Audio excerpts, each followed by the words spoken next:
So first of all, they can't sustain keto or whatever the crazy diet they're going to do is.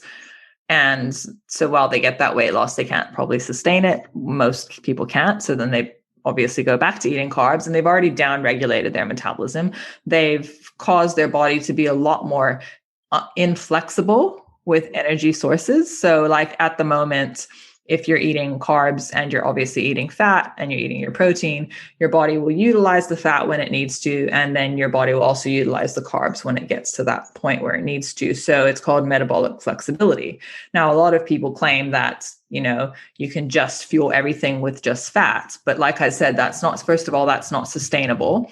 But second of all, you can't fuel high intensity exercise with fat. So I've seen CrossFitters come and do high intensity, crazy workouts, and they're just super slow because they're not able to get into that zone. So they're just really not getting out of that aerobic zone. So there's going to be performance sacrifices there.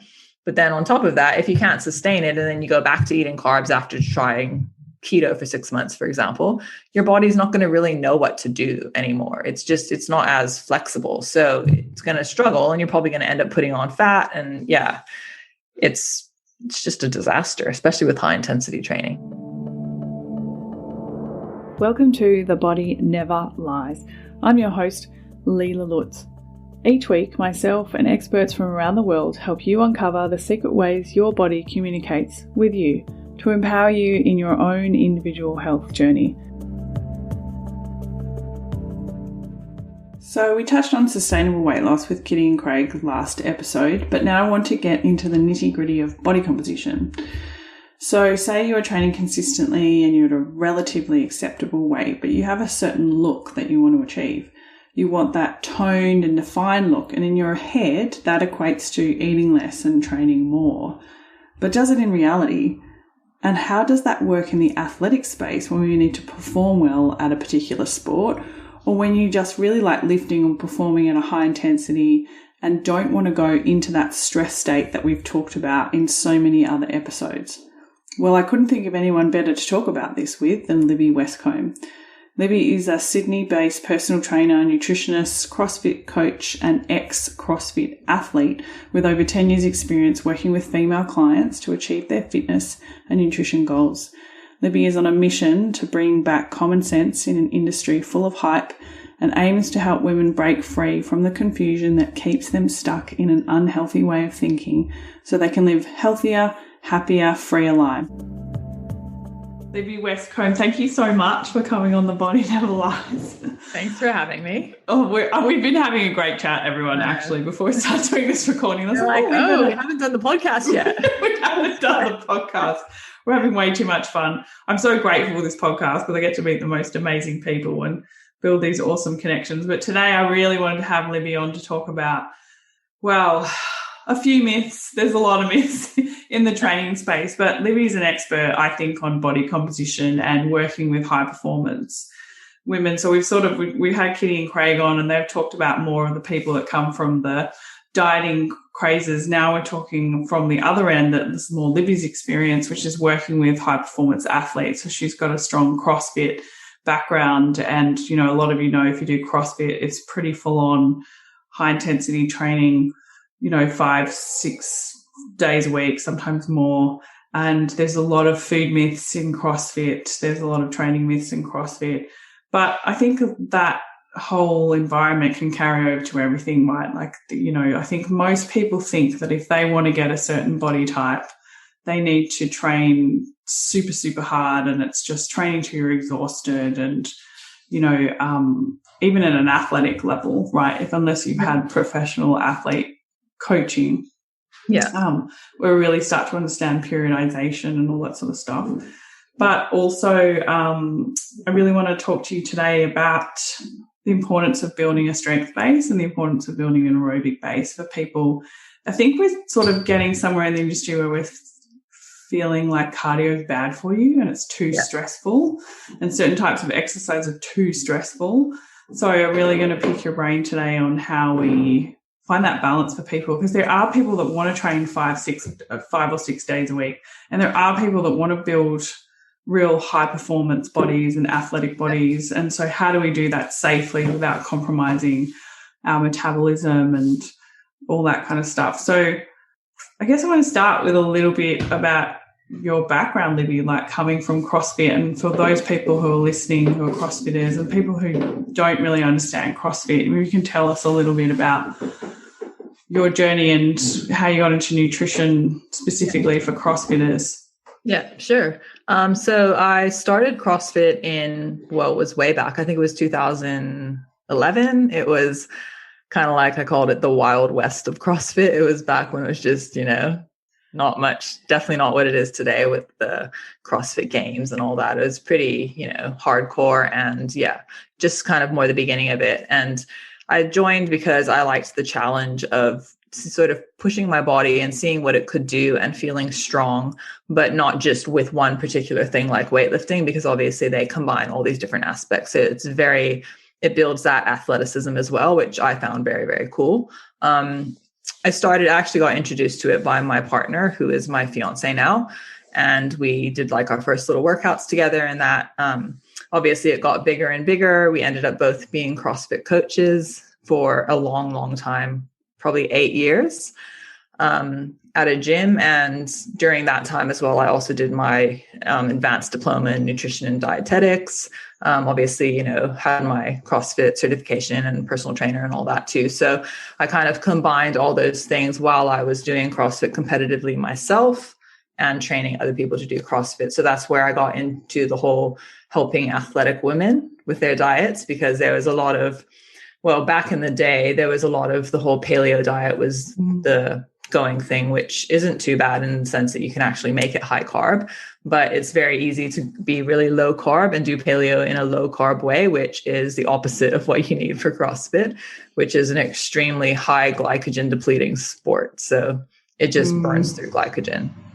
So you need all the carbs for CrossFit. And there is a huge misunderstanding with that, particularly with women. They would often, I guess probably most women around, 5 years ago, everyone was all about the low carb diets when it started. So it was in CrossFit as well. And just really fighting hard to change that with the CrossFit women that I coached it was a battle. It was hard to do. It was hard to convince them to eat carbs and to, tell them that it's about going to help their performance and it's not bad. And it's got this stigma about it. And they didn't. I definitely helped a lot of women back then, but it was one of those things that I was really, really passionate about, was fueling for the performance and fueling for CrossFit. So that's pretty much how I got into it. I think I remember when CrossFit came out and it was pretty exciting, for us, I think, because it did teach so many great things, like really good lifting technique and like that gymnastics, like you were saying. And so it was a really all-round great sport. But it was interesting that paleo diet was so popular. Connected to it as well. In CrossFitting. And I remember at the time doing CrossFit boxes and seeing the paleo diet posters on the wall and being super, super low carb. And I just wonder, wow, how did athletes get through with that little carbohydrate? It's so optimal. Yeah. Yeah. And so, what do you, I think that the key thing, I've spoken to a couple of people who are CrossFitters, and the ones that are really successful, the one who actually only do CrossFit for a few weeks and then have a break, and it really comes down to, periodization. Yeah. I think that's definitely a missing piece in a lot of CrossFit boxes. So obviously every CrossFit box has their own programming. But the high level of CrossFit, you've got to have some form of periodization. Otherwise, you're just going to burn out because it's that high intensity and you can't just maintain that forever. So periodization, I think, just as a whole across your year is something to look at as an athlete. Most athletes do it. You think about like footy players here, they have off seasons. Back in the day, CrossFitters had no off season. So recreational CrossFitters, like you would just basically go hard every single day. There's obviously quite a few women that I coached ended up with thyroid problems, all sorts of problems. They never really wanted to go less intense because there's also this fear that you're going to lose fitness. And that fear is so big when you're a CrossFitter because it's such a highly competitive sport. You're judged by your fitness level. You're judged by your strength level. It's not about body composition at all. It's really just about performance. So that was the fear more so than anything, was I don't want to lose my fitness. I have to keep training. I have to do double day sessions. But that's kind of that fear that's across the board with everyone these days. And that is that more is not always better. Smart is better. Smart training, periodizing your training, that will actually get you to that result that you want, rather than just, following up one high intensity session after another until you burn out, or, which I saw continuously, until you get injured, which is a sign of no recovery as well. So, Yeah. So, and this doesn't, for those listening who are not CrossFitters, it doesn't just apply to CrossFit. This applies to all of those gyms, like F45 and Orange Theory, or, all of those gyms that run programs where you basically get rewarded. The more you come, coming in and doing 5 or 6 training sessions, and they're all circuit style training. So there's hardly any rest, and it's high reps, and, the more you smash yourself, the more of a badge of honor it is. Yeah. And it's those people that are doing that, have this reward thing for themselves as well. It's like, oh my God, I'm so fucked from training, for want of a better word. And it's almost addictive, and people are getting injured from that. And so we're going to talk about recovery today too, because I think, let's move into that, because recovery is something that is super misunderstood. Yeah. And we had it in the first series with Mark Buckley, and, and quite a few of our guests said it. You don't get stronger and fitter and leaner in the gym. Yeah. You get stronger, fitter, leaner, whatever the response is that you want to have from recovering.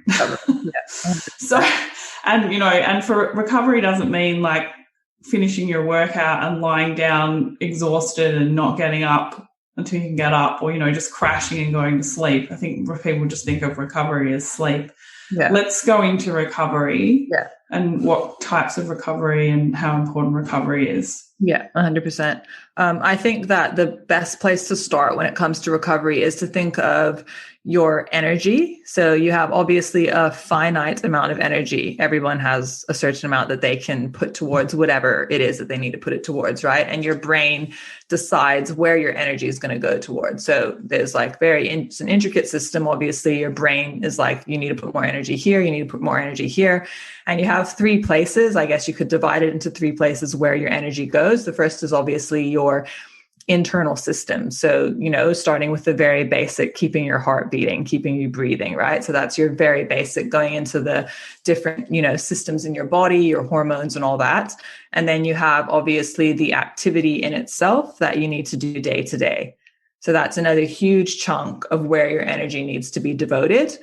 And then the third chunk, which nobody ever talks about, is recovery. So you're there in the gym, for example, breaking down your muscles, and that takes a huge chunk of energy to repair them and to then make them stronger. So that's that third place where your body needs to direct energy to, but it's also the one place that your body stops directing energy to, because you can't stop breathing, you can't stop living, you can't stop being alive, and you also can't stop putting energy towards whatever you're forcing your body to do, because you have to do it. You're not just going to drop down dead when you're walking down the street or going for a marathon or whatever it is you're doing. So your body has no choice but to put energy towards that as well. Now, because you have this finite amount of energy, if you don't have enough left for recovery, then you're not going to recover.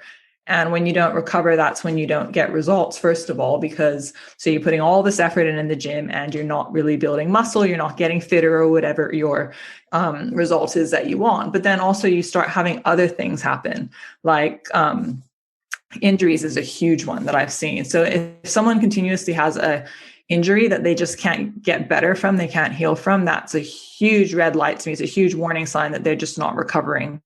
There's not enough energy going towards recovery, because it's it's just, inflammation. It's your body's just not able to get enough into the recovery. So it's also the nervous system, right? Like yeah, people don't really understand how much 100%, energy goes into the nervous system when you're doing these complex movements to be able to, a snatch, for instance, is like so complex. Yeah. And to get your body in the right position to be able to accept the load from a moving weight is a huge amount of, load on the nervous system. So, we all know if we're tired, like most of us have had a ding in our car or knocked a mirror or scratched the side of the car. You always do that when you're tired. Yeah, exactly. Because there's actually the two, when it comes to the actual recovery from training, then you can also divide that into half. And there's that CNS recovery. And then there's also the, muscular, actual muscle recovery, muscle tissue recovery. And they're also just as equally important. So, so I think it's a real shame that it's not. I mean, I rant on about it all the time and I post about it and everything, but I wish more people did make it sound as sexy as training and nutrition, which everyone thinks is important. If we could make recovery as sexy as that, then it would be, everyone would be so much better off. Like they would get results. They would have less problems, less injuries, less hormone issues and all that, because they would understand that concept. But that is one of the reasons why it's not, is because it's not tangible. Like recovery in itself is not tangible, which is really interesting. And it's why I've started getting into heart rate variability and using these other metrics to gauge recovery, because then someone has something tangible. They can actually say, okay, so, obviously it's not the be and like it's not everything, but it's definitely something you can kind of use then as a metric to gauge how well am I actually recovering. Otherwise, it's just not tangible, and you can talk about it. You can, you can just keep going on and on about how it's so important to recover, but nobody's going to do it because it's not something physical that you can see necessarily the results from super quickly. Like you can, if you go and you start doing a fat loss phase, you can get results right away. If you start doing training, you'll get body results right away. You'll also get mood results. You'll feel good, you'll get all those results. Recovery is not the same. So I think it's almost like you have to have a recovery practice for a certain amount of time and be logging data and to really be aware of how it affects you. Like you have to really commit to it for a good month or so to see how recovery affects you. Like I'm so attached to my recovery now. Yeah, exactly. Make a system out of it. I make a system out of everything else. So make a system out of recovery. Otherwise you're not going to do it. It's got to be part of your life. Yeah. So it's, for me, it's like making appointments with myself to do some red light therapy and to have an Epsom salts bath and, to I trained this day, so I have to eat more calories for the next couple of days, or, all of that is part of your recovery, getting 8 hours sleep and not looking at your phone all the time, like actually going for a walk and looking at the sky. Exactly. There's so many different aspects to it, and everyone's different as well. Like what puts someone in that rest and digest parasympathetic state might be different to what puts you in that state. And you need to find out what works for you. And that's why I like tracking heart rate variability, tracking temperatures with some of my clients, because I can see, okay, so what did you do differently that you've now increased your heart rate variability, you've increased your temperature, you're feeling better. What did you do yesterday? And then they can say, oh, I did this and this, or I got better sleep. And then we can then go and repeat that, because maybe someone takes a Epsom salts bath and that really, really helps them. And then someone else, they just need to spend more time in nature and that really helps them. So having those things individualized as well is really important. I remember going on a holiday just recently, and I was on a boat for 10 days and I sat in the sun every day. Yeah, it's the best. Well, you know what? Because I've totally forgot. With COVID, I work inside so much now on the computer all the time, and I forgot that I have really dark skin and I need quite a significant amount of sun. And just going on this holiday, I was just looking at all the things I did differently. Like we took all our own food, so I ate pretty much the same food, pretty much the same sleep cycles, all that sort of stuff. And I was like, the only thing I can think of that was different was that I had like a serious amount of sun. Yeah. And and because you have data, you go, well, I can I see need to something's increase better. my sun. Yeah. Yeah. So, yeah. And so then I was like, okay, so I made a commitment to myself to sit and do some work in the sun for an hour. I'm like, I can't just lie in the sun for an hour every day doing nothing. That's not life. But I can go and sit and have my lunch in the sun. I can go and do write some of my programs in the sun. I can, I'm collectively trying to get more sun, and now I'm conscious of it. And then it's also being conscious of when it's a dark day. I'm like, I actually need to do more red light therapy on those days. Yeah. I'm a dark skinned person, and that's just a fact. If you have dark skin, you need more sun. Yeah. Yeah, it's so good though. I agree. Having that data helps, like, obviously not to get obsessive about it, because I think sometimes people think, oh, even just something like tracking your steps, right? I hear flack for that as well. It's like, that's so obsessive, but it's like, maybe you don't need it, but it's helping that person who's sedentary and they literally aren't going to go and do any movement unless I give them a step target, and they're going to do it and it's going to benefit them and they're going to be healthier for it. So everyone's different. Like you might not need to track your steps, and you might, poo-poo it or whatever, but someone else does. So that data point is helping that person. Well, and for different reasons, right? Like people might laugh, but I just recently had to start tracking my own steps and wearing a Fitbit. For the first time in my life, I needed to do it because my dog died in January, and I went through this whole grief period of like, why the hell would you go for a walk without a dog? Yeah, I'm being rebellious. But I'm just like, why? Like, I've walked with my dog twice a day for 10, 11 years. I just couldn't bring myself to go for a walk, and so I had to find a reason to go for a walk. And having a fitness tracker actually helped me do that.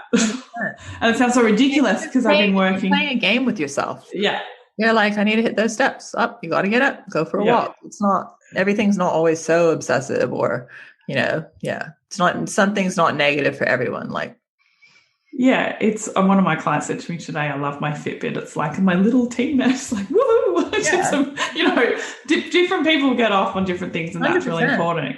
And I don't think people realize how much, you could train for an hour, really intense, hard training session. And then if you don't move for the rest of the day, like, do you know the science on that? Like, you're not. There's studies. I have them there. It's pretty bad. I knew you would. I have them all, I've got posts planned for this as well, because it's so important. Like, it's honestly the longevity aspect of movement. There's so many studies showing that as well. And apparently the people so in this one particular study, the people that just trained really hard for an hour, but were sedentary the rest of the day, were actually less healthy by all the markers they used to test it than the people that didn't do the high intensity hour training session, but was active throughout the day. At regular intervals, including being active regularly rather than just going for one long walk. Yeah. Yeah. So there's a lot about that. So interesting. And then you can just start to add it up incrementally, right? Like we're in a 3-story house. And so I've just decided every time I need to go to the bathroom, I have to go to the bathroom on the ground floor. So I have to do 2 flights of stairs every time. And I've stopped filling up my water bottle. I actually go make myself go and get a glass of water, and I go to the kitchen, which is 2 levels down. So, I'm trying to just get more movement in throughout the day. Well, yeah, because I used to work in a clinic, and now I'm on Zoom all day because this is the new COVID world. And I think this is something as coaches we have to be really realistic with people about. It's a different world now. Yeah. As the world changes and our environment changes, we have to find new things for our clients to do to help them with these kinds of things. Yeah. So how, we talk about body composition. I love that you're like me, love a DEXA scan. Yeah. Do you, how do you points in general? Well, yeah, right. Because I think it's really important. So many people are obsessed with weight. And I think even at a high performance level, right? Yeah. It's not understanding. What I love about a DEXA scan is you can see if someone is losing weight or if they're losing fat. Yeah. Because so many weight loss studies, and I was listening to Ray the other day, Ray Pete, I love Ray Pete, and he was talking about how fasting in the 70s, they did a whole lot of tests on fasting, but what the women were actually losing was muscle. Yeah, exactly. And water. So can you talk a little bit about body composition and the importance of muscle and fat and, we haven't really got too much into that, and why we lose fat and why we lose muscle. And yeah. So I think oftentimes the biggest sort of aha moment that clients have with me is when they come to me and they have a particular look in their mind that they want to look like, right? Like they want to be, a bit leaner, but with more, definition and that type of thing. And then I say, okay, well, so let's say they're, as an example, 24% body fat. Let's just use that as an example. And they think they need to go into a fat loss phase to look the way they want to look. And I try to convince them, no, I think what you need to do is actually a muscle building phase, because that will give you a lot more of that definition and those curves that you're telling me that you want from a purely body composition perspective. And then perhaps they don't agree. And then, I'm at the end of the day, I'm going to allow my clients to do what they want to do as long as it's safe. So I'm like, okay, let's do this fat loss phase, right? You're in a good place. Your calories are pretty high. We'll do it. They go into a fat loss phase and they lose, let's say, 3 kilos. And then they have their photos and they just aren't still not happy exactly with the way they look. And the reason for that is because what they had in their mind, that person that they were imagining had a lot more muscle on their body than what they have. And so they're thinking that everyone always assumes that lean means that you are very low body fat, but they don't realize that lean actually means that you have a high percentage of muscle because your lean mass is quite high. So if that person was, which I would have suggested, was instead to go into a muscle building phase, which would just be a very small surplus. I don't do anything intensely, and we'll talk about that, I'm sure, not doing anything crazy, but just a very small surplus and a very good, solid, progressive strength training program. They would put on more muscle and they might not even lose any fat because they're in that surplus. So they would obviously be gaining and their weight would go up. So let's say they gain 2 kilos. Their weight would go up, their body fat percentage would actually go down because they gained muscle. So even though they didn't lose any body fat, that ratio of muscle to fat means that they're leaner. So that's what a lot of people fail to realize. And this especially applies because a lot of the girls that I coach are very athletic and they're already quite lean. They're not like usually super, they don't have heaps of weight that they want to lose. Like we're not talking about them wanting to lose 10, 15, 20 kilos. They genuinely just want to look a certain way.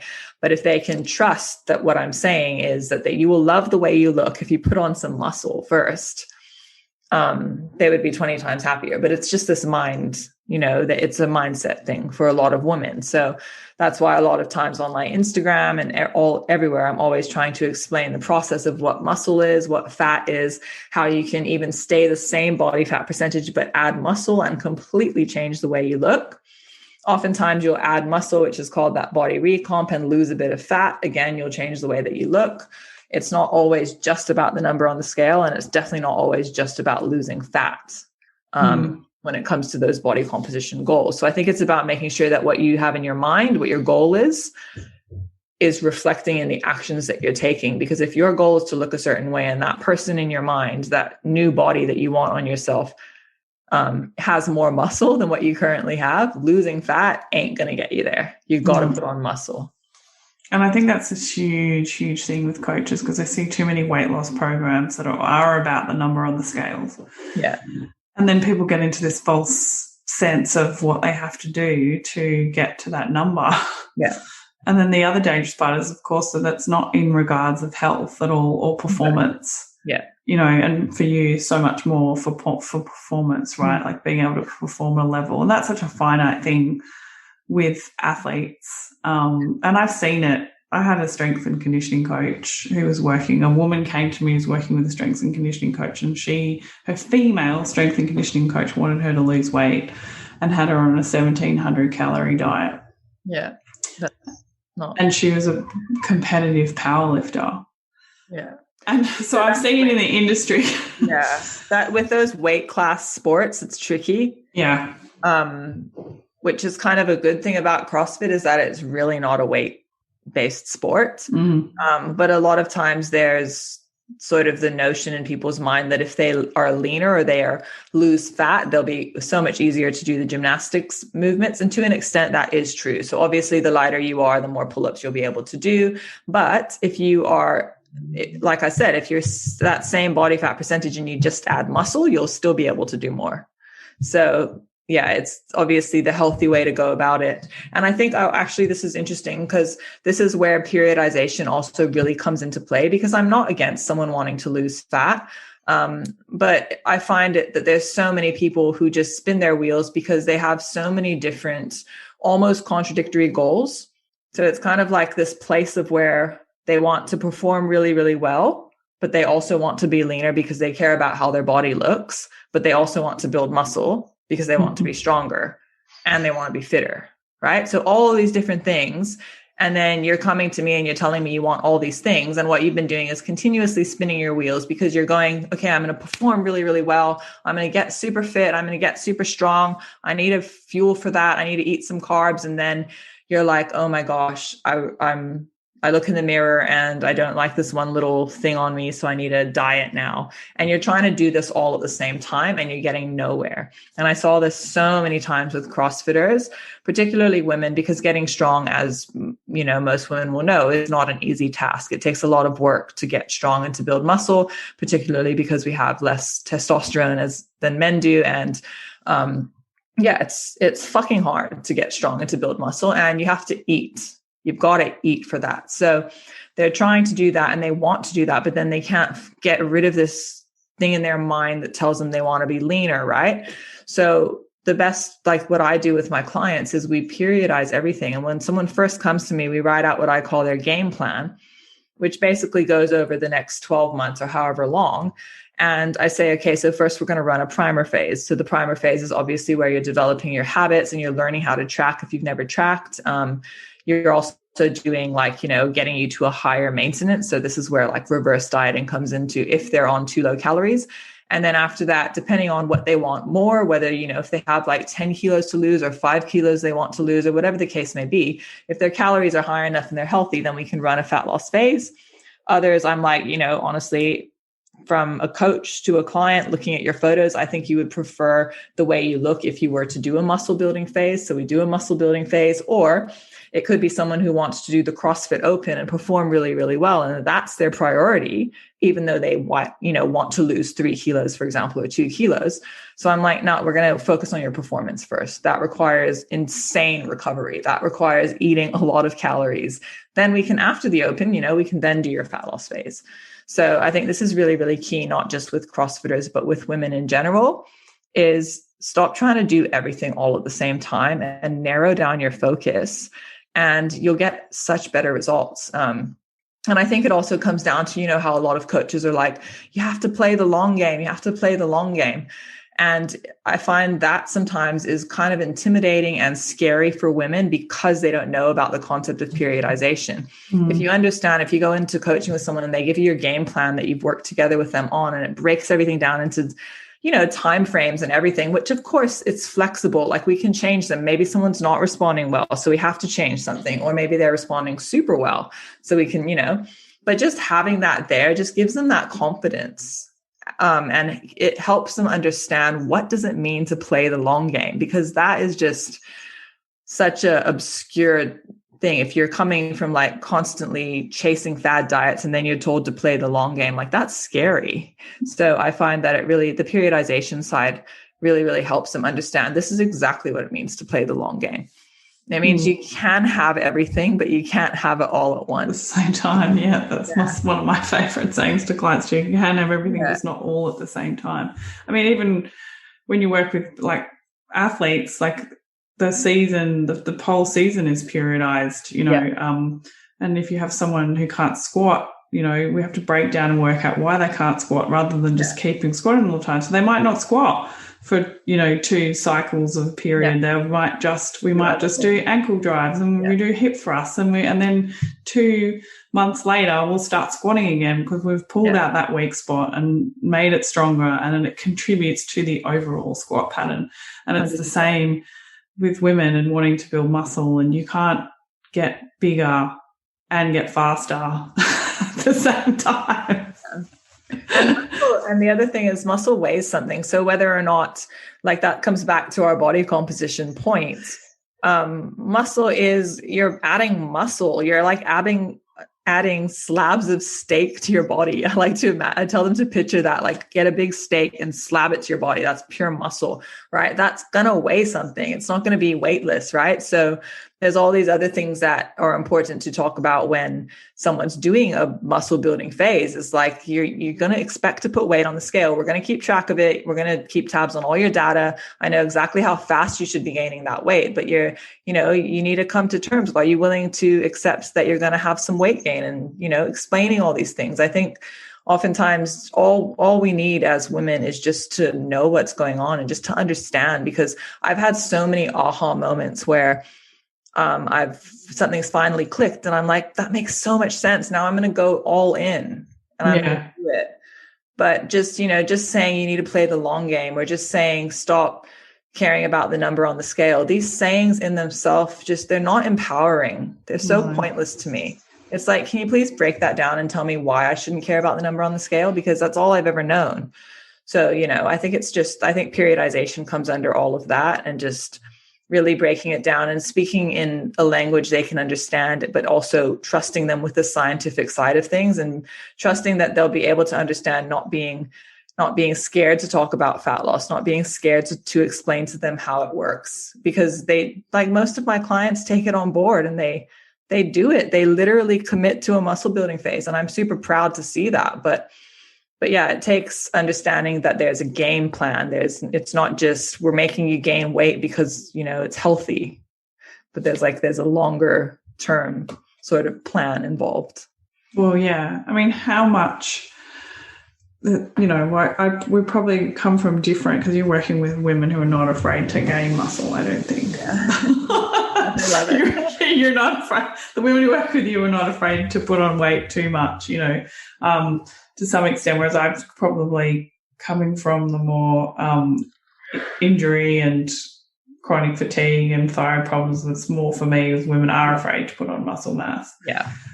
And having done lots of crazy diets and things to lose weight. And let's just talk about how important muscle mass is for a second, and what it actually does for us as women, especially, the women I'm seeing now in their 50s or who've never had enough muscle mass.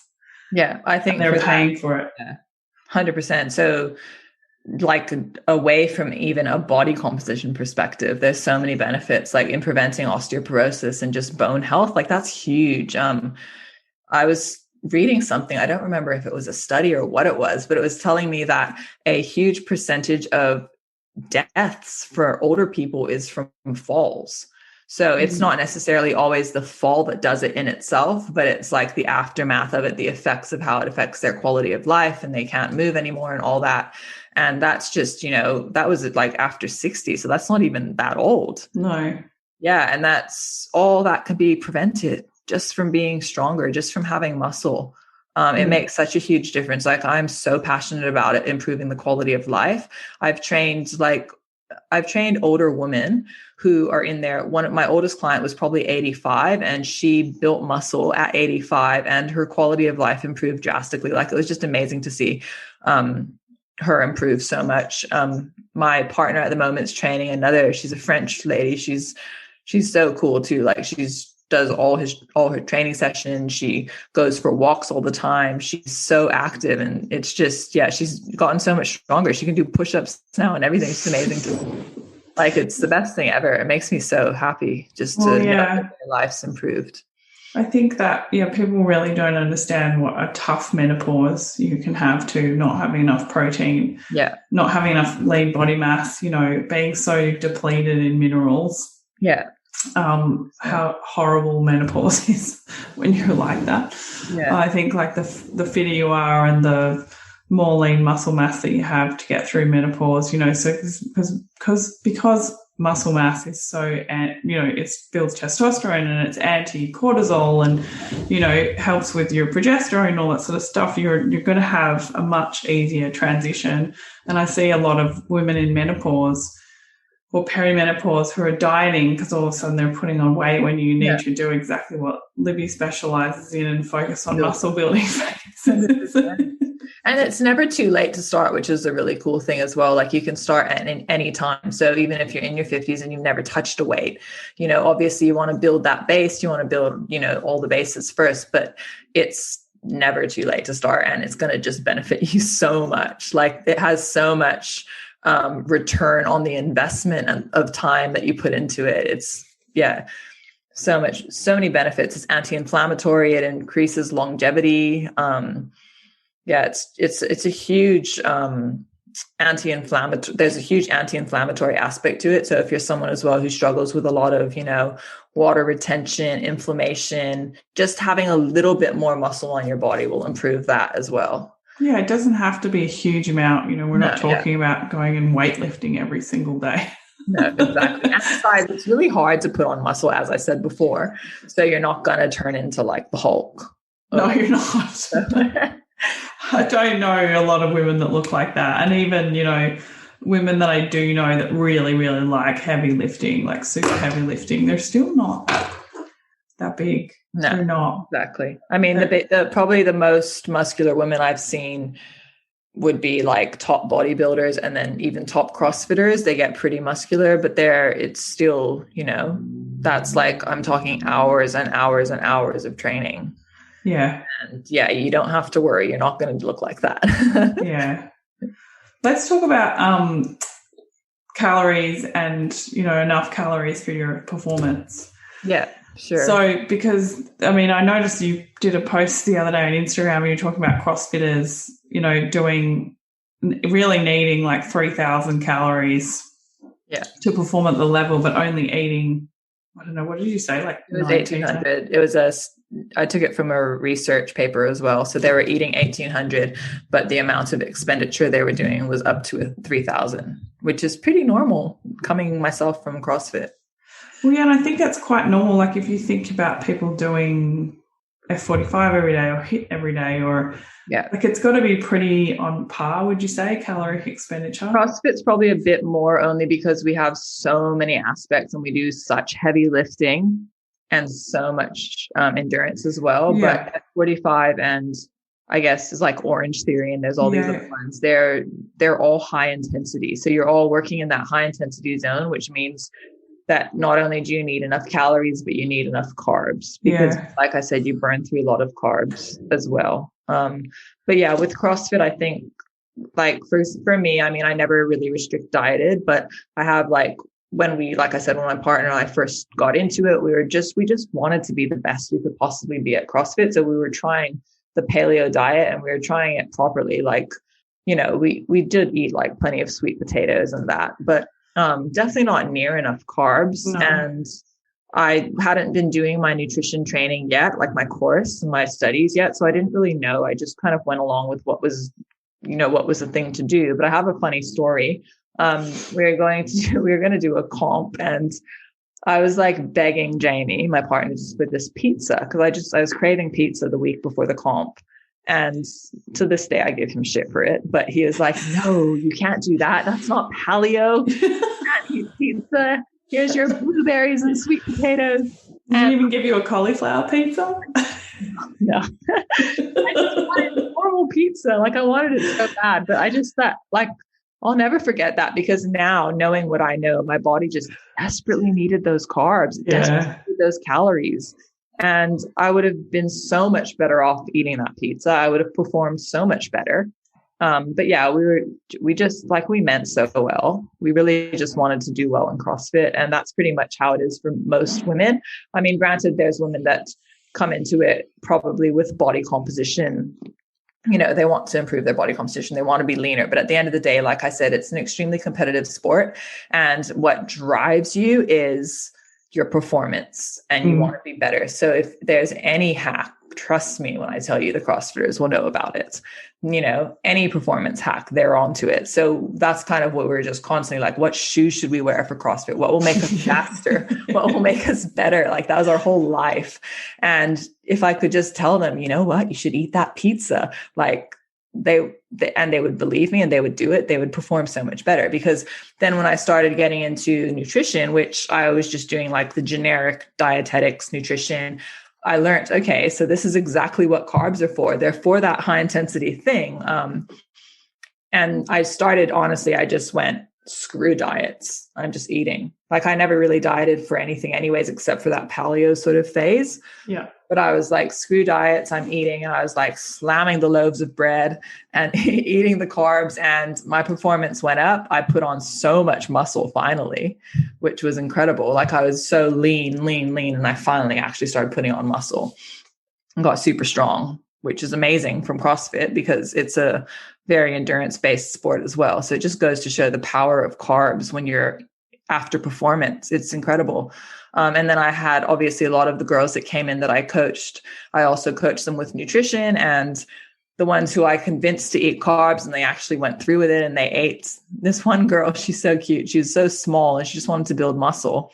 And she came to me one day and she's like, I ate an apple in the car. Like, I was like, wow. And she's like, but she actually started eating more carbs and she put on muscle. It was so visible, like in photos and everything, because she wasn't just burning through her muscle constantly, which is what happens when you're not eating carbs and you're doing that high intensity exercise. Your body cannot, with the energy systems, your body is not able to fuel high intensity with anything except for glycogen.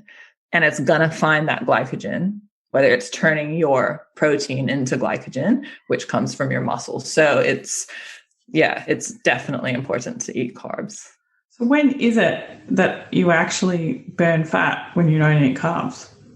So you're burning fat when you're doing like low intensity. So it's aerobic. The aerobic zone burns a combination of fat and carbs, but it's primarily the lower intensity. You're sort of, if you're just walking, you're burning fat and carbs. You're not just burning carbs, but most of CrossFit is just in that high intensity anaerobic zone, which is kind of hilarious for all fitness crazers because it is hilarious. Yeah. They're actually, I mean, you get that. Well, it depends on how many times you've done it. You do get like a weight loss benefit, and people just want to see that weight loss benefit quick, losing. But the weight loss isn't always fat. It's often just the glycogen and the water that comes along with the carbs as well. Yeah. And this is really key, I think, for people to understand. And then, because then they just put the weight back on. Yeah. So first of all, they can't sustain keto or whatever the crazy diet they're going to do is. And so while they get that weight loss, they can't probably sustain it. Most people can't. So then they obviously go back to eating carbs, and they've already down-regulated their metabolism. They've caused their body to be a lot more inflexible with energy sources. So like at the moment, if you're eating carbs and you're obviously eating fat and you're eating your protein, your body will utilize the fat when it needs to. And then your body will also utilize the carbs when it gets to that point where it needs to. So it's called metabolic flexibility. Now, a lot of people claim that, you can just fuel everything with just fat. But like I said, first of all, that's not sustainable. But second of all, you can't fuel high intensity exercise with fat. So I've seen CrossFitters come and do high intensity, crazy workouts, and they're just super slow because they're not able to get into that zone. So they're just really not getting out of that aerobic zone. So there's going to be performance sacrifices there. But then on top of that, if you can't sustain it and then you go back to eating carbs after trying keto for 6 months, for example, your body's not going to really know what to do anymore. It's not as flexible. So it's going to struggle, and you're probably going to end up putting on fat. And it's just a disaster, especially with high intensity training. Yeah.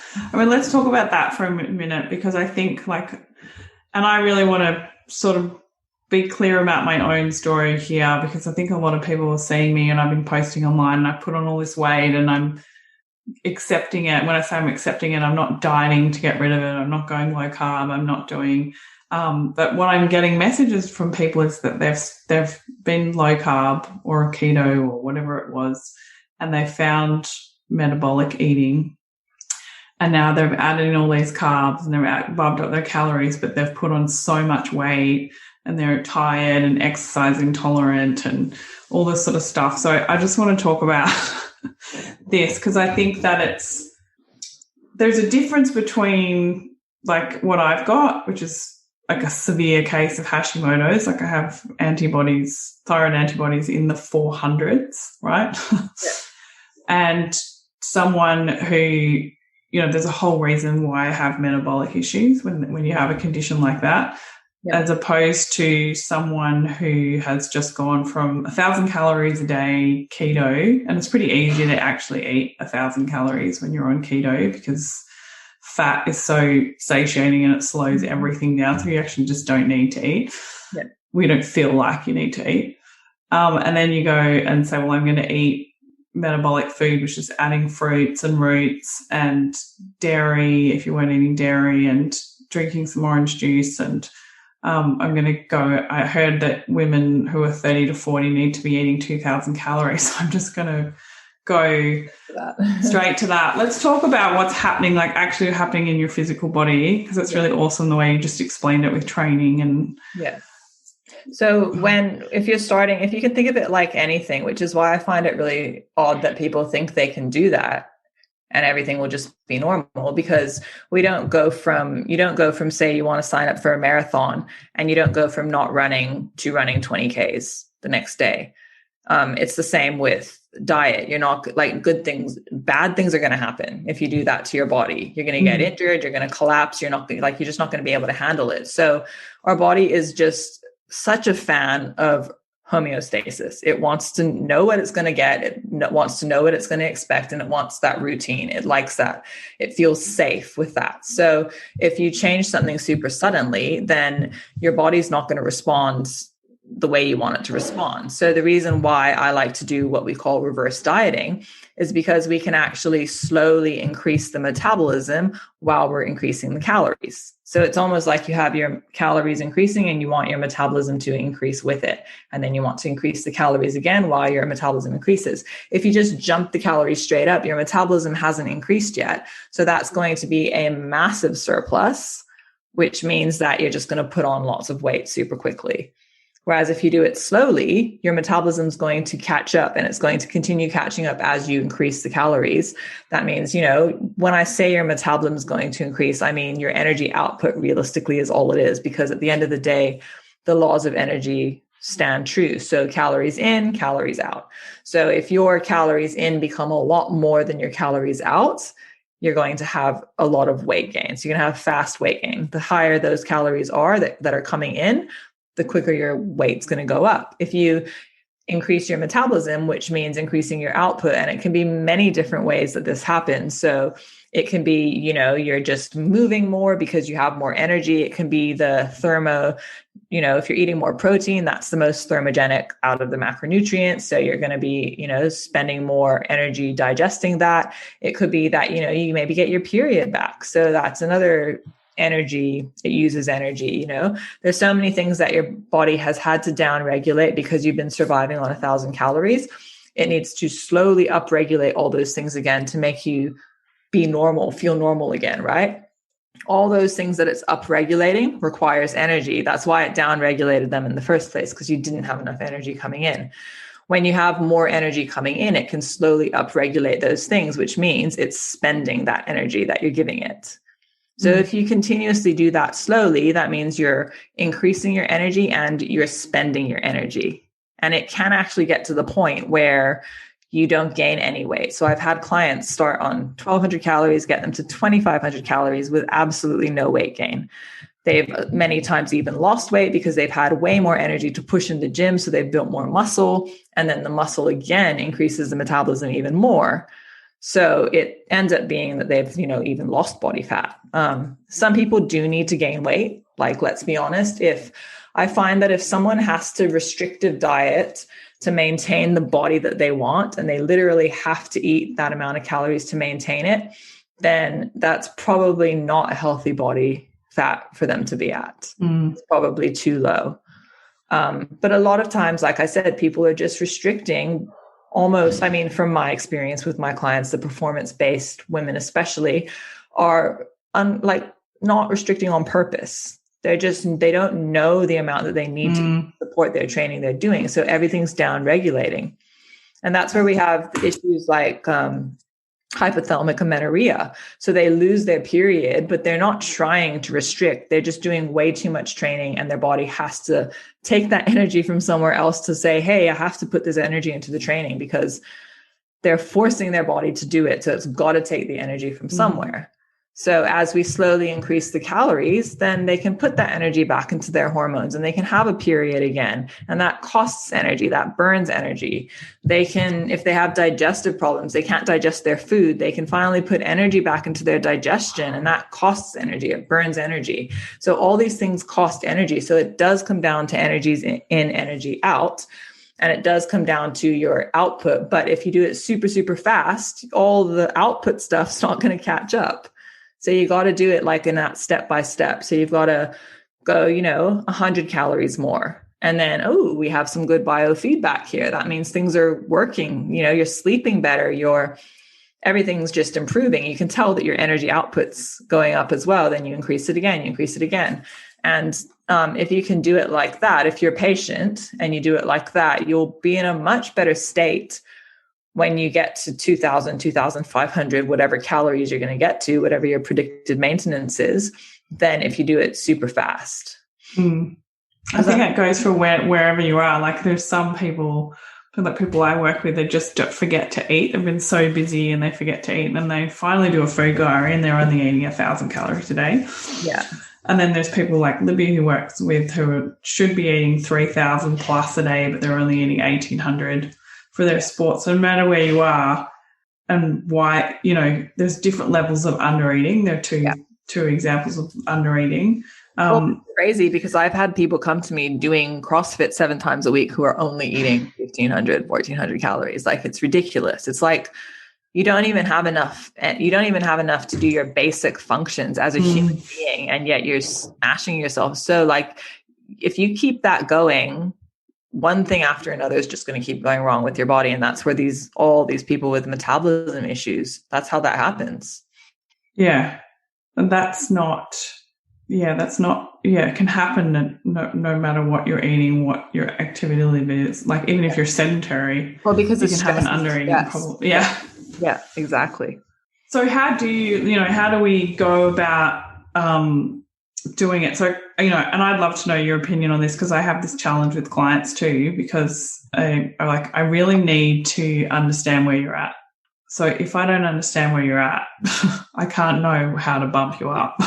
So, and I'm different from Libby. Like I said, I work with people like who are more chronic fatigue, or she's working more in the performance space, and I think one of the best results I'm having with my clients who are actually worried about it, so they do track and they only add in little bits at a time, and they're the ones that don't put on weight. Yeah. But it's really important. Can you talk a little bit about how you manage that? Yeah. So I think, like you said, if you don't know where someone's starting, I say this clearly to every single client. I say, I will require that you track your macros if you want to work with me.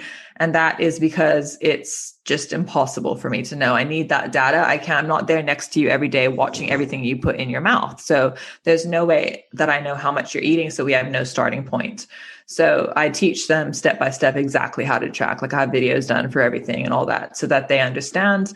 I do have pushback sometimes. Like there's definitely pushback, but then at the end of the day, it just comes down to, it's a simple case of how much is it a priority for you? Because, you've come to me, you're paying this money, you obviously have these goals.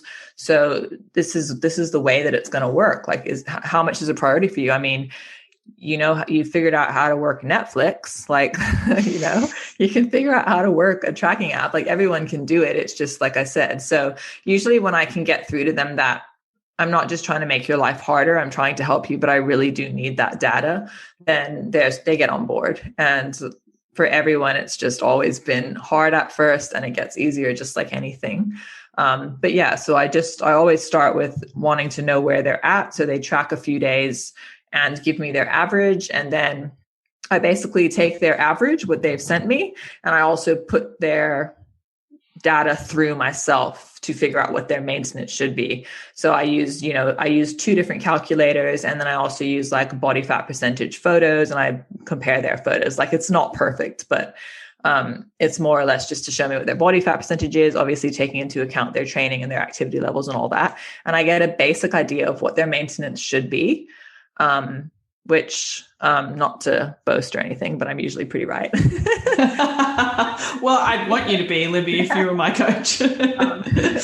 And then the idea is basically just to reverse them up to that while, minimizing collateral damage, as I like to call it. The interesting thing is oftentimes what they tell me their maintenance is, say, 1,400, and then I put them on, say, 1,500 to start with, right? And they start actually tracking, they'll lose weight. And that's not because it's not because they weren't necessarily, eating 1,400, but it's because I feel like a lot of times they restrict and then they'll just eat way crazy amounts on the weekend. So it kind of balances out. They were actually eating, maybe 1,700 or something. So we need to then slowly reverse it until we get to the projected maintenance. And then usually that's spot on where they're maintaining. Sometimes it will take time. Sometimes they'll gain a little bit. Generally, most people will gain some weight, like I said, because you have the extra food in your stomach. You have extra glycogen in your muscles, particularly if they're coming from that low carb background. But that shouldn't usually be more than a kilo, maybe 1.5. Occasionally, again, it's not fat, so you shouldn't freak out about that. It's just extra food and extra glycogen in that. I have a slightly different approach. If they're low carb, I usually would recommend that you are also gradual, along with being gradual with your calories, that you're also gradual with your carbs. So because that can have another sort of side of effects. If you're too crazy with the carbs and you're not used to it, obviously making sure we're balancing the blood sugar and all that is super important. But I like to do a gradual carb approach too, if they've come from a very low carb background. Well, I think too, what people don't realize when they're low carbs, they're actually low protein as well. Yeah. And so it's quite a lot of fat. And so just bumping up protein can make people feel so much better. So I think there's a million ways to do it. And what do you think though for people that don't want to be so scientific and don't want to track it so much? Yeah, I think that's actually, so I think what I would say to you, if you're someone who's found sort of the pro-metabolic repeat way of eating and you're super excited about it and you've been restrictive dieting for a long time, so your body's obviously down-regulated its metabolism and you need to increase your metabolism, I would say, it's not, first of all, remember that it's not a magic pill. It's not a particular diet that's suddenly going to get you these results that you want, whether it's, hormone health results.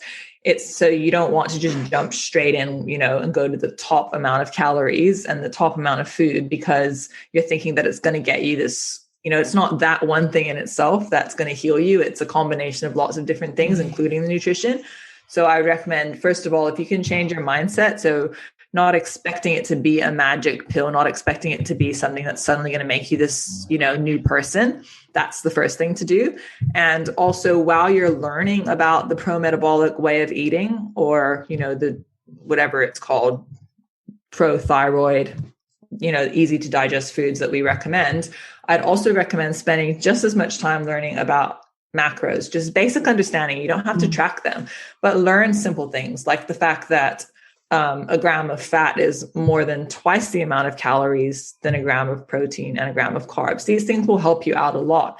So learning kind of portion sizes, learning, okay, so basically 100 grams of steak is this many calories. So just kind of familiarizing yourself with it.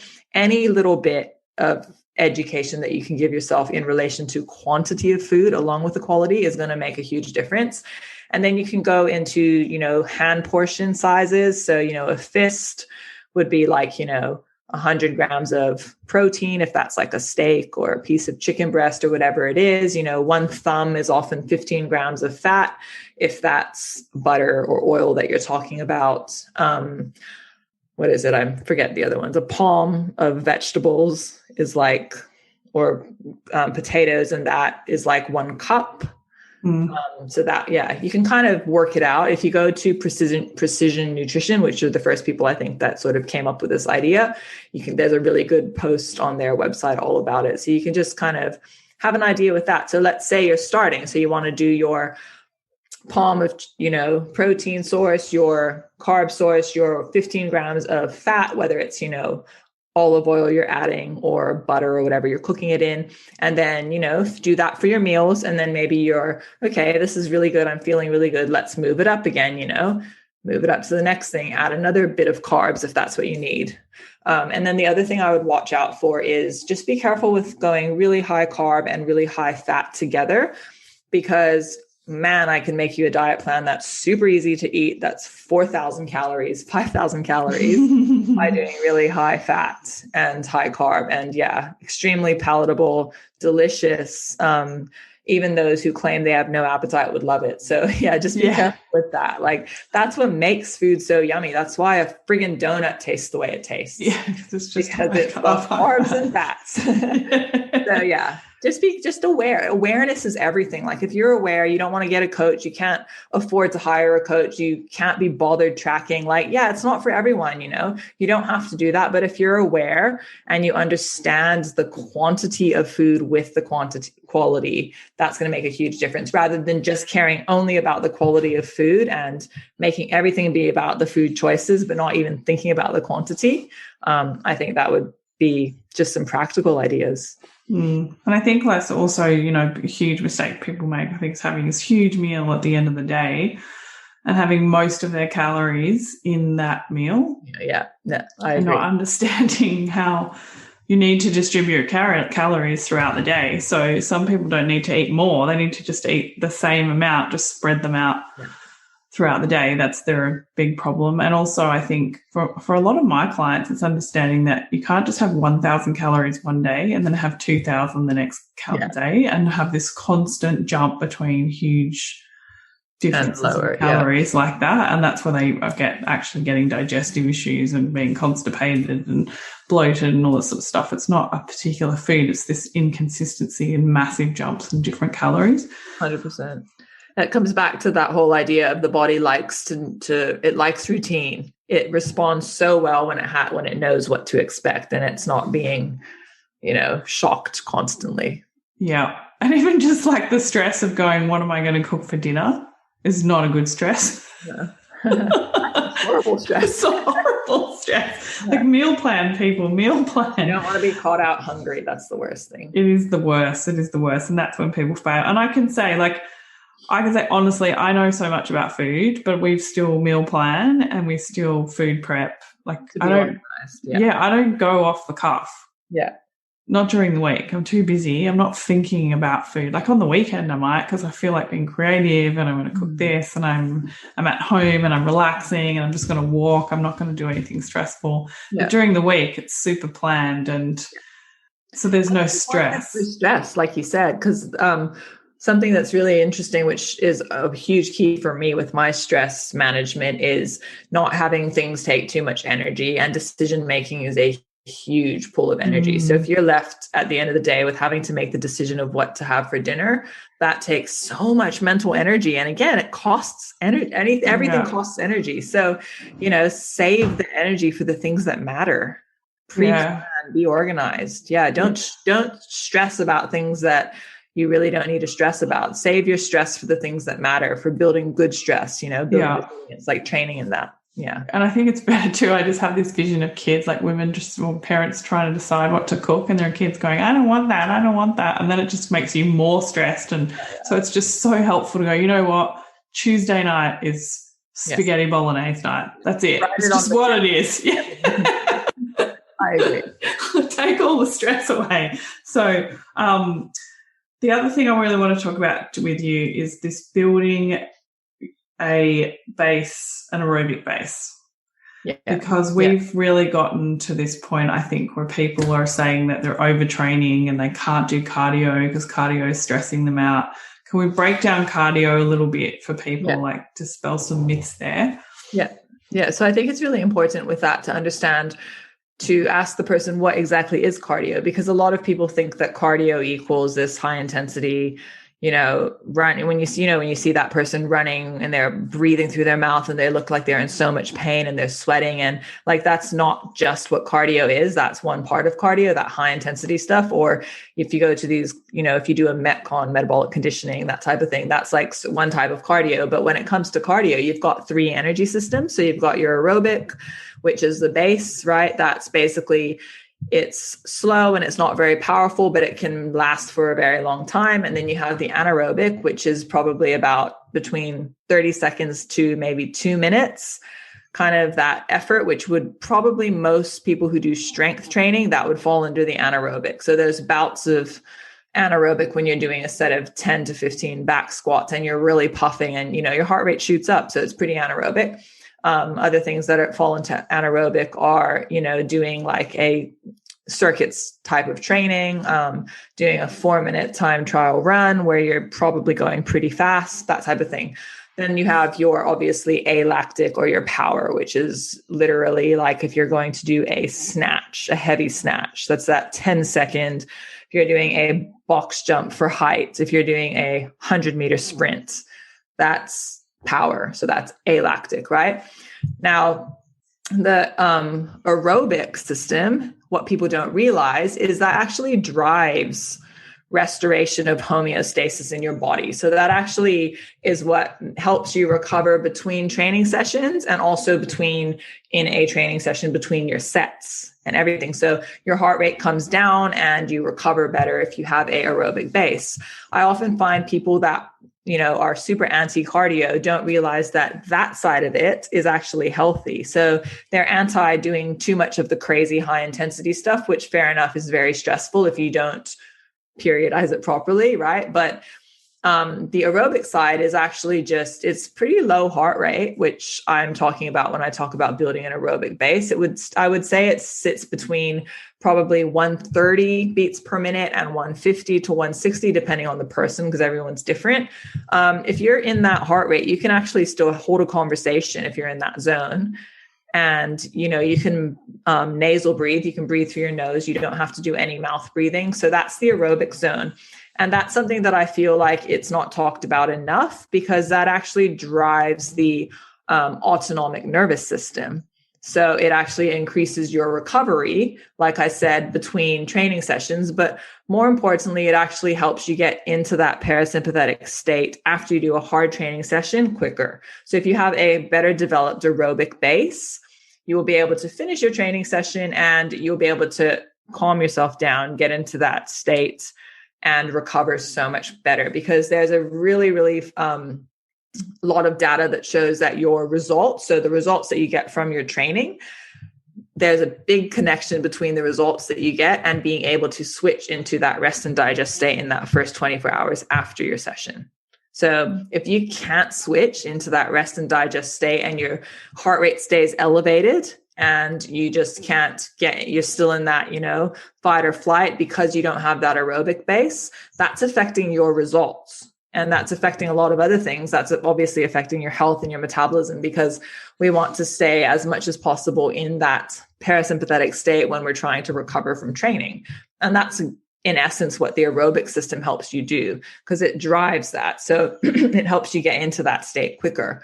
And yeah, there's like a lot of other things that help that as well, including like breathing, breath work, which I'm really big on with my clients. I actually I call it walking breathing drills. So I combine it with the walking. It's pretty hard. It takes effort, like it's not hard, but it takes a lot of effort to do it properly. And that really, really helps, makes a huge difference. Like I've already had some of the girls tell me their heart rate variability has increased, which is that's a sign of recovery from including these aerobic breath drills into their training. But yeah, it's, at the same time, a lot of time people will say, oh, you just need to walk then. Just tell people to walk. Don't say cardio. But it's not just about walking, because sometimes you do need to do something that's a little bit above walking, depending on, if walking keeps your heart rate at 120, then you're not really getting into that aerobic zone. So to get into that aerobic zone, it does come down to the individual, and what they need to do also is very individual. So for example, for me, if I was to jump on an exercise bike, I would be able to keep my heart rate exactly in that zone. Whereas if I'm walking, it stays pretty low. Like it's not going to get that high. I can do it with running, depending obviously if there's like hills and all that, it'll probably get too high. So, that aerobic it's definitely important to keep in mind if you're wearing a heart rate monitor, just to keep an eye on it to see that you're actually hitting that right zone, because that's the one that really drives recovery. And then you have like your aerobic zone that's closer to anaerobic. So that's when you're building that aerobic threshold, which that you kind of need to start pushing into that 160, 170 beats per minute. That's a little bit different. I still do, I program that in programs and that, but that's not really so much for the recovery side of it. I think the recovery side of it's super important to do in that lower heart rate zone, but to make sure that you're hitting that actual zone and you're not staying below it. So again, it just depends on the person, depends on their fitness levels. And I think it's super important to build that base, because if you're trying to jump straight into lifting 3 times a week, but you don't have that base, you'll probably really struggle to recover from the training, because lifting is quite stressful, especially if you're doing heavy weights and that heavy for you, obviously that's going to be stressful. So if you don't have that recovery base and you've never really done it before and you're jumping straight into that, you're probably not going to be able to get into that parasympathetic state easily after you train. You're going to stay in that stress state. And then that's where this whole exercise intolerance comes into the picture, because they haven't built that base. And the recovery base isn't just about aerobic. So my recovery base includes things like cool downs, super important as well. I think everyone should do cool downs after they train, making sure that they get back into that, their heart rate comes down in the gym before they leave the gym. And they get into that state before they even walk out. Because we have this stress cycle that people just go in, where they're got their, stressful job, they're stuck in traffic, they go to the gym, they train, it's all stressors, and they never break that cycle. Because it's just going from when, then they go home and they have kids screaming and they have kids, they have to put them to bed, and then they just don't get a break. They don't break the cycle. So there's things you can do, like adding that cool down after you train, that actually breaks that stress cycle and tells your body we're going into that rest and digest to start the recovery process. So yeah, there's different elements to what I call building a recovery base, and the aerobic system is a big part of it, building the aerobic system. Yeah, it's a very big misconception, I think, with cardio at the moment. People become afraid of cardio. And they also think that it's always about burning calories, which I have a whole other thing to say about that side of thing, which is kind of like where what I said before, how it's almost like I feel like the fitness industry as a whole has kind of reduced women to only wanting to restrictive diet and only wanting to care about the way they look and only caring about burning calories. So therefore they can't even be told, like they can't be trusted with, hey, you can do cardio, but this is the reasons why you should do it. Or you can do a fat loss phase, but go into it for the right reasons, right? It's almost like this stigma of weakness in women. And it really annoys me, because I see it a lot, and not everyone's like that. Like if it was me as a consumer and I was bombarded with that constantly, I would be like, guys, I'm too smart for this. What do you want about? I don't care about restrictive dieting. I don't only want to do cardio to burn calories. And yes, there's a huge percentage of women that do, but there's also a big percentage that want that extra. They want to optimize their life in every way. And they want to be as the best they possibly can. They want to recover the best they can. They want to build muscle. And some of it is body composition goals, but even then it's often like, hey, it's not just the boys that can play with the scientific terminology. Like we can handle it. We don't have to just talk about toning and, jiggly arms and booties and booty bands. And I feel like that's all kind of incorporated into the whole, the coaches think they can't say do any cardio because women are going to take it the wrong way. And they're scared to talk about fat loss because women are going to take it the wrong way. It's like, guys, we're adults here, teach us, tell us properly, educate us break it down for us so that we know, we want to be the best we possibly can. We want to live our best lives. We're not just after being unhealthy. So. Do you think it's also because we've just been trying to keep up with men as well? It's definitely that too. It's just like we're not men. No, exactly. It's like Dr. Stacey Sims says it the best, women are not small men. But the thing I like about her is that she comes from it in a empowering way still, if that makes sense. It's not disempowering women. It's like she gives so much. She talks about the science of it, and she's like, hey guys, this is how you can optimize. This is how you can be better athletes. This is And I feel like that's empowering. Oh, massively empowering. I feel like, when I started, like even when I started learning about natural fertility in my 20s, Yeah. And realizing, wow, when you ovulate, you make your own hormones. And 100%. Yeah. I want to do that every month. And, and then when you start to learn that progesterone is this amazing anti-inflammatory thing. And so if you really work on your recovery, then your body will allow you to ovulate and you'll be able to make your own anti-inflammatory, anti-stress hormones. Yeah. Isn't that motivating? Yeah, exactly. It's so motivating, because I think, people have a lot of problem with that. Like if I say to a client, I want you to go for a walk for an hour and I want you to nose breathe, and they're like, roll their eyes. Yeah. No, but shouldn't I run or do some stairs and I'm like, no, I'm serious. Yeah. They're like, it's not hard enough. But then if you understand what we're doing and why we're doing it in the energy systems. And that's why I talk a lot about heart rate variability, especially like I've done action kits on this for my clients, because I'm like, here's the data points, right? And I had someone tell me that they had like a heart rate variability of 20, which is pretty low. And she's already been doing those breathing drills and those walking drills, and it's increasing.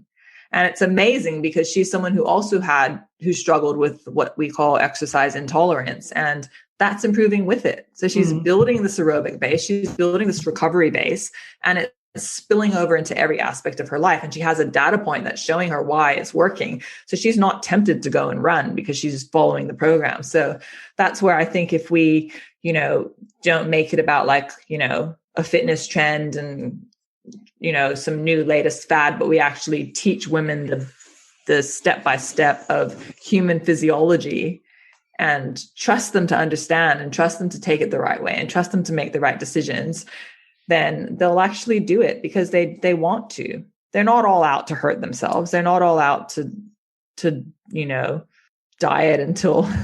No, I think a lot of it's just pressure. It's the pressure and not understanding. Not understanding exactly what I was going to say. It's just this. People message me, like one of the biggest questions I had when I just did an IGTV series on weight loss, and it's just really simple, and people are like, it's so scientific. Is it really that's so scientific? It's so hard. Like, why does it have to be that way? It's actually not. Yeah. It's actually not. It's just that we've become so far removed from it that we've had to bring up all the science to convince you and to motivate you to do it. And we have to have all this data to show you, to prove it to you that you don't have to smash yourself. You don't have to starve yourself. I agree. That's not complex. That's just us coming up with models to show you how to come back to basics. And so do you think that, are you seeing with your clients, I mean, you're working more with athletes that are... but they're not all athletes. Like I have a range. Yeah. So I definitely have some. I have actually had quite a few who have come to me from eating pro-metabolically and putting on a lot of weight. Yeah. And they're now super stress intolerant to stress. And it's like, so how did that work out for you?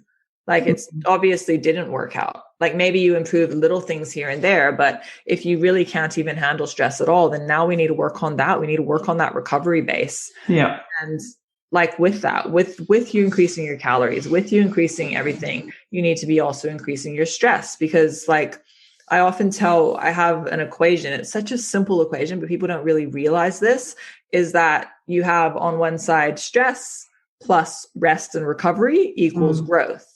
So if you just have the stress, which a lot of my clients did as well, they come to me and they just have the stress, and you don't have that rest and recovery, you're not going to grow. But by the same token, if you only have the rest and recovery and the food and all that, and you don't have any stress, you're not going to grow. You need to have those two in equally balanced in order to have growth. And this applies to any aspect of life. Like I'm sure you can agree with business. If I don't have a stress in my business that's pushing me to grow, along with the times of, recovery, then my business is going to be stale. If I just have the stress, I'm going to burn out. If I just have only recovery and there's no pushing, there's no launch mode, there's nothing, my business isn't going to grow. It's the same with our health. It's the same with our muscle building goals. It's the same with everything. So I think as your metabolism increases, your stress needs to increase with it, but the right kind of stress. And that's where a lot of people come to me with, they've increased their calories, they've increased everything. they've, got rid of all stressors in their life, or as much as they could. And now they're like, but I can't handle anything. And I've put on 30 kilos. What do I do now? So it's like, we need to build that resiliency again. And I think it's there's a lot of people that they see exercise as this thing that they have to do to either be super fit or super muscly. Yeah. Not as, I just want to live a better life. 100%. I'm like so big on that. I agree. Like just not understanding that we were designed to move all day long. Mm-hmm. And exercise is something that we've made up in this modern world to make up for the lack of movement.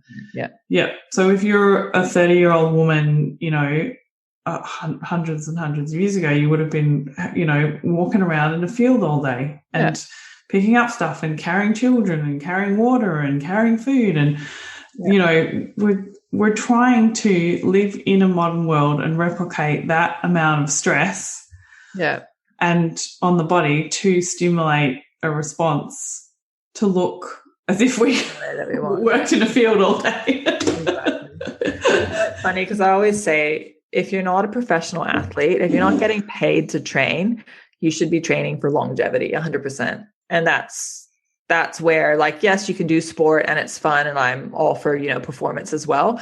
But sometimes I feel like we take it a little too far, thinking we're these athletes and we, have to do all this high intensity. But it's like, well, what about, 10 years down the line? Are you going to be full of joint problems and barely able to walk because you screwed yourself up because you weren't thinking about longevity with your training? And movement's a huge part of that. Like, I mean, even when it comes to weight training, like I talk all about it and I'm super passionate about strength training, but it's definitely it's not everything that you should do. Like, you need to have a lot more variety if you want to actually be optimal and healthy. And that, like, I mean, if you've seen that documentary with Ronnie Coleman, the bodybuilder, he is just completely fucked up. It does not look fun. And that's just, and there's also quite a lot of bodybuilders who have died really, really young. Like, you need to have the other side of it as well. Like, it's healthy, yes, but anything can be extreme. Well, Charles Poliquin just had a heart attack in his 50s, there's a lot of fish oils in there. So that's another podcast. But, it's anything is in extreme. Yeah.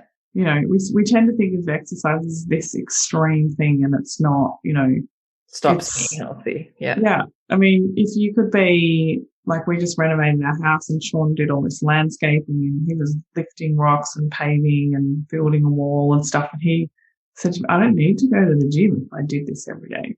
That's what, like, man strength is. Yeah. They go to the gym and they still have big muscles. Yeah. So, and he actually looked pretty ripped after that, doing that for a few weeks. We need to stop thinking of exercise as this extreme thing. Like, I hate exercise and I just hate it. And that's also what scares people away from starting sometimes. They'll see, like, they'll see even like maybe my video of me doing like 140 kilo deadlifts, and it's like, far out, I can't do that, so I'm not going to do anything. It's like, no, that's me after 12 years of super consistent training. And you don't even have to do that. You can do all sorts of things. You can use kettlebells. You can do, you can do certain types of sports. Like, you can do jiu-jitsu. You can do things that are however you want to move. It's so much better than being sedentary. And it's all healthy. A variety is healthy as well. Even mobility work, stability work, it's all needed. Yeah. And I think it's like, for me, honestly, when I was at my fittest and healthiest, that was enough for me. It wouldn't have been enough for the industry or, but I was never an aesthetic person. I'm not very competitive. I'm not super goal driven with that. I just like the feeling, I wanted to be able to do chin-ups. Yeah. Once I could do full chin-ups, I'm like, okay, kind of done with that now. Next. But I always had something that I was doing, and it's not. So if someone asked me, I wouldn't say that I ever achieved a body composition goal or a weight goal or anything like that. That was never about it for me. It was just about having the feeling of capacity and and ability, and then go, okay, well, I've done that now, I'm going to move on to something else. Yeah. And I really love having challenges in your life as well. That's a huge part of health. Yeah. And I just I really loved all the balance poses in yoga. So I did some gymnastics, and I did strength training to help balance in yoga. Exactly. So, you've got to find, I mean, I go back to like my high school reunion when I told people what I do for a living, and I've been doing it for my entire career since I left uni. They all laugh at me because they were like, really? You make money out of sport? You didn't even like sport when you were at school. Exactly. So you found what you liked. You found it. Yeah. Yeah. And so it's just, for me, it's just about moving every day. No, I'm not going to. I have a really interesting story to add to that. When I was doing CrossFit like full time, and I'd probably been doing it for about 5-6 years, I kind of wanted to try something else. And I think I said to you earlier that I loved sprinting as well. So, because I'm quite a powerful athlete. So I went to, just for fun, just to break things up, I went to see a professional sprinting coach. Like, he worked with, Olympic sprinters. So he was really, really good at what he does. And I just wanted to do sprinting. So I joined his coaching. After a few weeks, I still was doing the CrossFit and that, but I started finding that it was transferring over in certain ways. And I had like my PBs for the snatch and the clean and jerk, and I hadn't been able to PB in them for like a year. So I hadn't been able to increase my 1 rep max. And it was super frustrating to me because I was getting stronger and all that, but I just couldn't break through with this. And obviously the Olympic lifts are a very powerful movement, kind of similar to sprinting, right? So you're using that same energy system, and the sprinting will transfer nicely over to the Olympic lifting. After doing it for a few weeks, I actually just, without even training the snatch and the clean and jerk, over the course of 3 weeks, I increased my snatch personal best by almost 10 kilos. So I think it was like 8 or 9 kilos. And that was like, snatch is insane. Like, you barely get it. You get a 2 kilo PB on snatch and you're jumping for joy. Yeah. And literally I was just like, okay, this is insane. Like, that power and explosiveness that I've been training from a completely different sport transferred over. And I got, like, it was a 70 kilo snatch. And I was like, so pumped. Everything felt better. I felt so much more powerful. I was like moving under the bar super quick. And, I had a shoulder niggle because CrossFit as well is I feel like it's you stay in that vertical plane of movement. So everything's just up and down. We barely even do any horizontal rowing, which is a little bit of a beef I had with it because it's not good for shoulder health. So I used to have this shoulder niggle, but because sprinting, he was so intense with that arm movement, really getting it in that position for sprinting, my shoulder niggle just completely disappeared. It never came back. So obviously combining these things is going to help you in other ways as well. A lot of people say, well, you only need to weight train and strength train because that's the fastest way to get the body composition goal that you want. But I digress, because I actually think that these other things can help you move towards that goal in different ways. One of the really important things is work capacity, because you can get to a point where you're really, really strong and you're only training maybe 2 or 3 times a week lifting, and you're pretty strong, but you're going to get held back if your work capacity isn't catching up to it. And that's where that aerobic system comes into play, or even doing things like sprints or HIIT every now and again, if you're obviously, in the right context, like if you're healthy enough to get in that. But that actually ends up helping you reach your goals, maybe not directly like strength training will, but around in the other ways as well. So I think it's just really important to be balanced if you want to have that longevity with your training. It's just trying different things as well, not getting so stuck in 100%. Something. And I'm not saying there's anything wrong with doing HIIT, but you should just go do that for a month and then you need to change to something else. You can't do the same thing all the time. It's the same with long distance running. It's not good for you to do it you might want to do it for a little while and then And I remember the best thing that ever happened to me was I actually went and trained with a sprint and a professional Olympic sprint coach as well. Yeah, that's awesome. Because I always thought, being in the fitness industry, that you were meant to be able to run all these kilometers. It was this measure of how good you were as a PT. I don't know, something like that. And, to be honest, I've always found it easy to do distance. That's just probably my genetic makeup. Yeah. And then I went and did some sprint coaching. And after my first session working with a sprint coach, he went really hard on me on this first session. He was like, oh, you can move, and made me did all these 30 drills. And that same thing with those arm movements. I actually couldn't get out of the car after training. From your upper body being sore. My upper body was so sore. I was like, I've been running tens and tens and, all these kilometers, like 10s and 20 lots of kilometers, and get back and I'm just tired. But you don't feel it in your body. You don't feel it. And then I'm like, I've sprinted and I cannot move. My rib, all like my transverse abdominis, like all of my, like, oh my God. I was like, why have I been wasting all this time running? Exactly. So, because I've always been so skinny, I wanted to put on muscle mass. So, just doing something different, like having an experience instead of like poo-pooing something. Yeah. Like, cool, Libby, Leila, why the hell would I want to walk for an hour breathing in and out of my nose? That's guys, it's magic. It's so magic. It's actually the thing that I'm focusing on the most at the moment. And I'm noticing I'm having the most profound effects. Like now that I've found the right dose of thyroid hormone for me, so I don't go for a walk and come back with this puffy snowball man from the edema. Now that I've got to this balance point, I'm focusing on this again. And it feels weird because I had to do this, 15 years ago. I'm starting all over again. It's basically like I've never exercised before.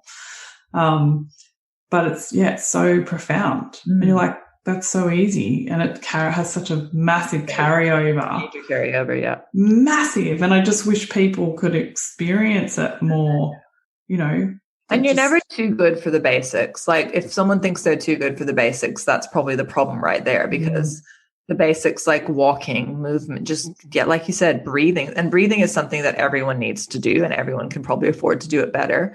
Walking, movement, all that, like even your top athletes should do that, And the top athletes, if you ask them, they have a huge recovery protocol involving all of that stuff and more. That's why they're as good as they are. So yeah. Well, and it doesn't have to be so extreme, right? Like you don't need to go and buy a freezer and fill it with ice to have a recovery program. It's so freaking extreme. Like it's just simple, small things, like you said, make such a big difference. Huge. Like I can't get over it. And it's still, I'm forever coming back to with clients, like how much we've changed in our environment. Like people don't understand, like sitting on a computer all the day, you put your head in that forward head position and you change all the neck muscles, you change where your jaw sits, you actually close down your airway and you get less oxygen. So we need to be even more aware these days about doing breathing exercises. And you don't think that sitting in a computer can suffocate you. That's what I mean. It's so interesting that you bring that up as well, because that posture is a stressed state posture. So it puts your body into that sympathetic state, which is why I tell people as well, please don't walk on your phone, because you're walking and you're trying to get out of that sympathetic state and then you're leaning forward like that. I mean, I'm guilty. Obviously, I've done it before. But what I try to do is just not get on my phone. So just looking straight ahead, walking. Even just looking at that panoramic view is anti-stress and everything. So but that position is a stress. You're telling your body that you're in a stressed state. There's danger. So that everything from posture even is super important. I totally agree. Yeah, super important. So I think if anyone took anything away from this podcast, other than eat a little bit more at a time, don't eat heaps, and then come back and say, but I'm fat now. Is that part of recovery is just to walk, and nasal breathe. Like do your 10,000 steps and walk and nasal breathe. And I do it in 2 blocks, because I walk my daughter to school. And so on the way home, I take the long way home. And then when I walk to pick her up from school, I take the long way to pick her up and, the short way home. And so I've mapped it out. So it's 5,000 steps each time. Right. And then I do my nasal breathing. So it's not like this thing that I have to go and do separately. But you know what? I actually really like it, because the morning one sets me up for the day, and the afternoon one helps me get out of my work head space and back into child space, because you can't have conversations with your daughter like you can with your computer or your accountant, or you need to be in a different headspace for that. So I think that people need to focus on doing simple things first. Yeah. Like, I so badly want to be able to do what I used to be able to do fitness-wise. Yeah.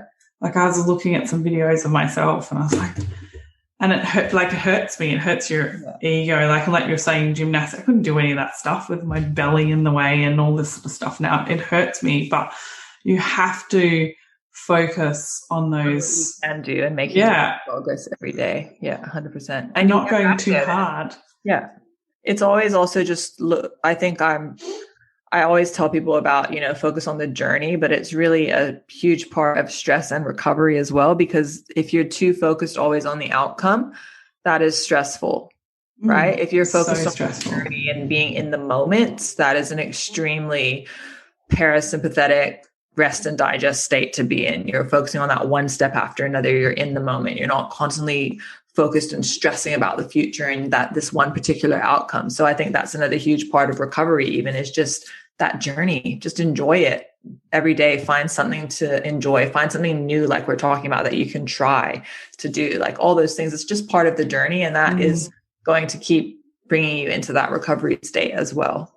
Oh, and super important. Like, I think about, a huge part when we don't have enough recovery from, as Libby and I are both mums, but we don't have a postnatal recovery period. And I really think it takes, I don't feel like I've had enough space and time to do the work on me for until my daughter turned 3. Yeah. So because you're hit with a baby, you have a whole new set of stressors. I mean, I was super young and lucky I was young, so it didn't really affect me, but man, it's, you go from being this independent person to having a child and you're fully having to focus on them. And then, you're not even thinking about yourself and your recovery at all.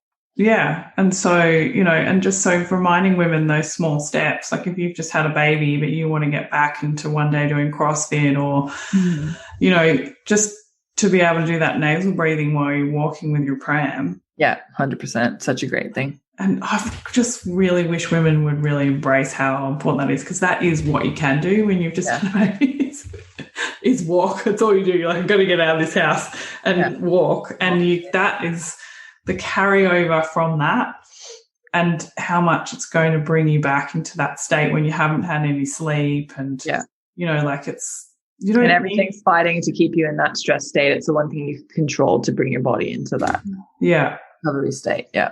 Yeah. And then you can worry about all the rest later. Yeah, exactly. Yeah. Well, Libby, it's been so awesome having you on the show. It's been so much fun too. I've loved it. I love talking about all this stuff. I could talk for hours. Oh, good. Well, all of my audience is telling me when they want people to come back. I'm sure they'll want you to come back, so we can always come back and do more. But guys, if you haven't heard of Libby, because you're one of my listeners, please go and check her out. And she is available for coaching online. That's it. All of your clients are online, right? I get a lot of people asking me about who they can do training with if they're exercise intolerant. And Libby's one of those people. She knows how to build people back up. If you're one of those people who've struggled with eating metabolic food and put on all that weight, but especially if you're an athlete, that's where Libby's forte is. So that's working out all your calories and everything for performance and periodization. So check her out online. And I'd love it if you enjoyed this podcast, if you would share it on Instagram, tag Libby and me, and just let us know what you got out of it, and we'll share it too. And thanks so much for listening. Thanks, Libby, for coming on The Body Never Lies. Thanks for having me. So awesome. I'm Leila Lutz, and you've been listening to The Body Never Lies. If you haven't yet, please go to your favourite podcast app and subscribe, rate and review this podcast. All the resources and references from this episode are waiting for you on my website, leilalutz.com. Just click on podcast and look for this episode. Now join me next week for another episode of The Body Never Lies.